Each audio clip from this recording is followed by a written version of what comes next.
Gumawa ako ng liham, padala mo sa iyong amo. Dear Kuya. 2012 2x2 champion at 2018 isa buhay champion. Yan ang pinanghahawakan ng isa sa mga pioneer ng flip-top na si Shei. Walang duda na napakahusay at talentadong battle MC ito. Ilang patunay na dyan ay yung nagawa niyang talunin ang hari ng tugma at hindi lang isa kundi 2 beses pa. Tapos hindi rin biro yung ginawa niyang pagsungkit sa 2 titulo ng flip-top. Ang winner ng unang 2x2 tournament, Team SS! Champion para kay Shei! At isa sa dahilan kung bakit narating niya yung kinatatayuan niya ngayon ay yung mga linyahan niyang madiin at mapanakit. Yun kasi yung parang naging highlight ng estilo ni Shei. Kumbaga wala siyang preno sa sasabihin niya. Wala siyang pakialam kung sobrang dark na ba ng linya o di kaya naman ay masyado ng personal at mahapde. Pero bukod sa personal na linya ay nakapaloob pa rin dito yung talino kung paano nabuo at naging maganda yung anggulo na ginamit. Hindi lang basta masakit yung sinasabi ni Shei dahil sinasamahan pa rin niya to ng skills. At ayan nga ang nakapaloob sa content natin ngayon, ang mga savage na linya ni Shei. Pero bago natin umpisahan, iniimbitahan kita na i-like ang video na to bilang suporta at mag-subscribe ka na rin sa ating second channel. Madalas din tayo mag-upload dyan ng mga interesting content at monthly ay mamimili tayo ng 10 subscribers na bibigyan natin ng Pubo t-shirts. Malay mo, isa ka sa mapili. Una sa ating listahan ay yung katatapos lang na laban ni Shei sa pangil Matira Mayaman kontra kay Six Threat. Sa kalagitnaan ng round 3 ni Shei ay binuksan niya yung anggulo patungkol sa grupo ni 60. At nag-iwan din ito ng mensahe para kay Kuya. Magkahalong emosyon to para sa mga tagapakinig. May mga sumang-ayon at may mga kumontra din sa linya na to. Gumawa ako ng liham, padala mo sa iyong amo. Dear Kuya. May gusto lang ako sabihin. Una sa lahat, para sa akin, isa kang legend, isa sa puno at ugat. Gaya ni FM, wala kang katumbas kung usapan ambag. Sa katunayan, kanta mo kinanta ko sa school nung ako'y unang nag-rap. Kuya, sa totoo lang, naisip kitang idis sa battle na to. Naghanap ako ng pangit, pero sorry, maganda nakita ko. Kuya, yung buhat ng tao dahil sa nasa iyong paligid. Tinitira ang mga bago kahit nananahimik. Tas tila walang sumasaway, yung amo tahimik. Nagmumukha tuloy ikaw, may pakana o nakaisip. At kuya, isa pa, pag-rap, rap lang. Huwag mong palakihin. Nagmumukha ka tuloy pikon sa bagay na ginagawa mo rin. Danas ko rin ang matinding bash, at ito lang ang akin. Pag di ka natakot na masira, doon ka na di kayang sirain. Kuya, alam ko, respeto lang ang iyong gusto. Ang solusyon ko dyan, eto, sagutin mo tanong ko. Sa 14 years ng battle rap, papaflip top o sunugan, kahit isang beses nagpunta ka na ba? Nanood ka na ba sa mga bago sa iba't ibang kampo para suportahan sila? Kaso kuya, ang mas gusto mo ata ay magkulong lang sa grupo mo palagi. Eh kung hindi ka ramdam ng buong kaharian, paano ka kikilalanin bilang hari? Sunod, ang liham na ginawa niya para sa hari ng tugma. Hindi itinatanggi ni Shei na idolo niya si Looney, pero isa rin yun sa dahilan kaya determinado siyang talunin ito. Hindi niya sinayang ang pagkakataon na makapalitan ito ng bara sa one-on-one battle. Isa to sa best example ng idol become rival. Nagsisisi ako, naging idol kita.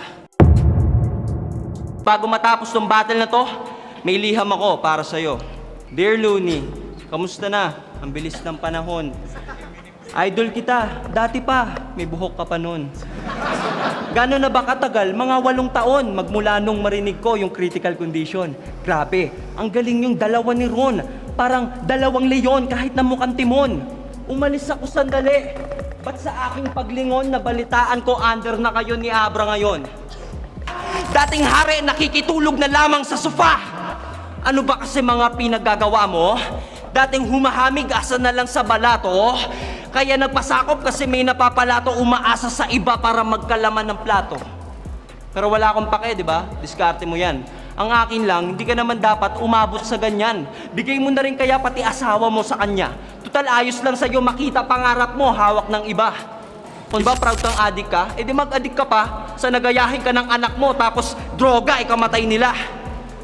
Si Emperor at Kenji, kawawa naman. Nahahawa lang kay Abra ng mga kabaklaan. Sayang idol, di tayo naging close. Pero it's all good, okay lang, let's toast. para sa tatahakin nating different roads. Hanggang sa muli, L. Note. Sa pangatlong pwesto, yung kabit angle niya sa laban nila ni J. King. Hindi natin alam kung totoo o hindi yung anggulo na to, pero dahil sa talino ni Shea at sa kung papaano niya ito ipaliwanag ay nagmukha itong kapani-paniwala. Ultimo nga si J. King na tahimik lang kapag round ng kalaban ay napareact dito. At isa yun sa dahilan kung bakit mas naging madiin yung bara na to dahil kumagat si J. King sa pae ni Shea. Gusto ko lang iparating kay J. King na ang hindi tinatago ang pag-ibig. Ito'y pinagmamalaki. Hindi tulad ng ginagawa niya kay Jamie Ann. Balita, manloloko. Wala ka bang konsensya dyan? Yung asawa mo sa clothing line mo, siya nagpondo. Siya nag-aasikaso ng benta dyan. Tiwalang-tiwala sa'yo. Pag lalabas ka, kala niya meron ka lang bebentahan. Yung pala, imbis na magbigay ng damit, meron ka ng hinuhubaran. Jay naman! Jay naman! Malas mo na konsensya yung isa. Nag-PM sa akin. Real talk! Ito ang sabi niya. Shay, ako nga pala si Jamie Ann, ang kalaguyo ni J. King. Pwede mo ba to ibisto sa battle nyo? Kasi pagod na ako maging pangalawa. Tsaka hindi na po kaya ng konsensya ko ginagawa namin kay Danica. At tsaka yung tungkol sa asawa mo, puro ka tungkol sa girlfriend ko. Yung tungkol sa asawa mo, ba't di mo nare-rebat? Kasi totoo. Ulol! Tangina mo, alam mo yan. Pomo sentido. Nakabit mo si Jamie Ann, huwag mo nang intayin banggitin ko yung apelido. Kahit matalo ko, overtime, wala akong pake. Abutin ako ng dilim, may liwanag nag-aabang pag uwi ko. Pero ikaw, dahil binasag, pinundi mo ang ilaw ng tahanan, ang dami mong ipapaliwanag pag uwi mo. Sa pang-apat na pwesto, eto grabe tong linya na to, nang idamay ni Shea yung anak ni Fukuda sa laban nila. Sobrang dark ng mga sinabi niya dito. Walang preno-preno, sagasa kung sagasa talaga. Tapos mas lalo pa ito naging madiin dahil sa agresibong pagkakapitaw niya. Ano pangalan ng anak mo? Liresa? Hi Liresa, putang ina mo! Sana mapanood mo to paglaki mo para malaman mo kung gaano ka walang silbi yung ama mo! Tsaka, sabi mo kay Maxford, sana mamatay na buong pamilya niya. Pwes, sana yung anak mo, puwet ni Tito Badang. Hanggang sa maghalo yung dugo at niya sa bulbo ni Tito Badang. Pangayan malala. Pag ako gumawa, mas lalo. Pag style ko anak mo, hindi pidolya ang kaso. Kasi puputang ko lang naman siya ng ulo. Tapos, itatahi ko yung ulo sa katawan ng aso! At ang huli sa ating listahan ay yung ginawang pandaramay ni Shea sa kasintahan ni Kamandag. Ito grabe rin to dahil nandun pa mismo yung girlfriend ni Kamandag sa mismong event at katabi pa niya ito kaya mas ramdam yung sakit sa bawat linya na binibitaw ni Shea. Sa sobrang intense ng battle ay may pagkakataon pa nga na sumasagot na yung babae habang nag-i-spit si Shea. In-expect ko na to! Dahil marami nagsabi sa akin na maraming sa gapo. At dahil sa pangyayari na to ay kinailangan ng flip-top na takpan ng pagkakakilanlan ng babae para hindi na rin magliyab yung apoy na sinindihan ni Shea. Marunong ako rumespeto, tol. Kaya lang ngayon, hindi. Di naman kita babastusin kung di mo ko kinante, upot ka ng lande. Tinan mo yung crowd natatawa. Kasi gusto nila tirahin ko kayong dalawa.